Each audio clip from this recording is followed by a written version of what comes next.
নিঃসন্দেহে 5ই আগস্টের যে বিপ্লব, এটি ছাত্র জনতার একটি ঐতিহাসিক গণঅভ্যুত্থান।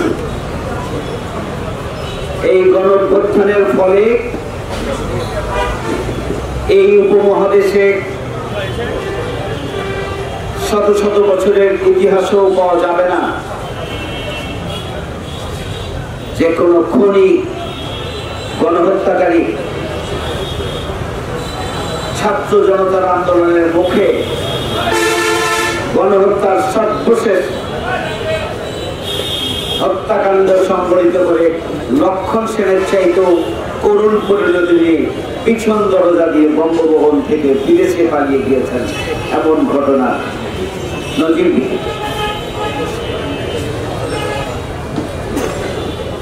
কিন্তু শেখ হাসিনা এবং তার পরিবারের সদস্যরা কেন বাংলাদেশ ছেড়ে পালিয়েছে? রক্ত পিশাচ, খুনি, ফ্যাসিস্ট হাসিনা সরকার খুনের নেশায় মত্ত হয়ে পিতার হত্যার প্রতিশোধ গ্রহণের জন্যই বাংলাদেশে এসেছিল এবং নির্বিচারে বাংলাদেশের রাজনৈতিক কর্মী শুধু নয়, সকল শ্রেণী পেশার মানুষ এবং ছাত্র জনতাকে নির্দয়ভাবে তারা হত্যা করে বাংলাদেশকে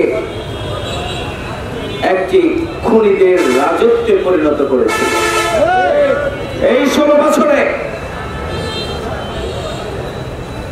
2008 সালের নির্বাচনে তৎকালীন মঈনুদ্দিন ফখরুদ্দিনের যে অনিলেভেনের সরকার, সেই সরকারের সব অপরাধ ক্ষমা করে দিয়ে ক্ষমতায় আসার জন্য তিনি অনুরোধ করেছিলেন এবং আপনাদের খেয়াল আছে তিনি বলেছিলেন এয়ারপোর্টে গিয়ে যে তাদের যেগুলো বিষয় আছে সেগুলো আমরা দেখি, তাদেরকে ক্ষমা করে দেওয়া হোক।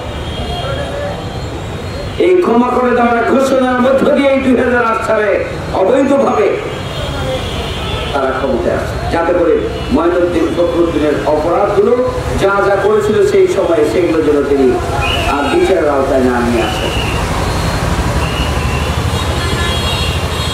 তৎকালীন বিরোধী দলীয় অন্য কোন রাজনৈতিক দল, জামাত ইসলামী এবং জাতীয়তাবাদী দল বিএনপি মঈনুদ্দিন ফখরুদ্দিনের সকল অপরাধকে ক্ষমা করতে রাজি হয় নাই, কিন্তু শেখ হাসিনা রাজি হয়েছে এবং তাকেই ক্ষমতায় আনার ব্যবস্থা করা হয়েছে পিছন দরজা দিয়ে।